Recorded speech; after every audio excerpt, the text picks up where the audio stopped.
Sa panayam ng ABS-CBN kay kapamilya actor Paulo Avellino sa plano ngayong Semana Santa.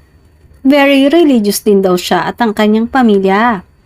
Hanggang ngayon, nagpapadala pa rin sila ng mga Bible quotes or Bible verses or anything that can help me, kaming magkakapatid, to uplift us spiritually, say ni Paulo. Ayon pa kay Pau, kapag Holy Week ay hindi raw siya nakikisabay sa mga taong nagbabakasyon sa iba't ibang lugar.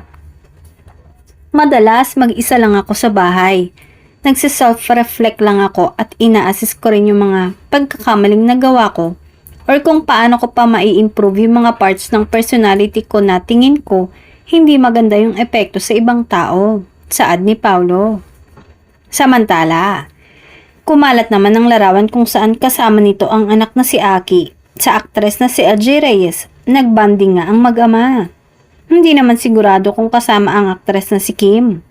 Maaalalang una nang naibalita na ipinakilala na raw ni kapamilya star sa collab team ng si Kim ang kanyang anak na si Aki.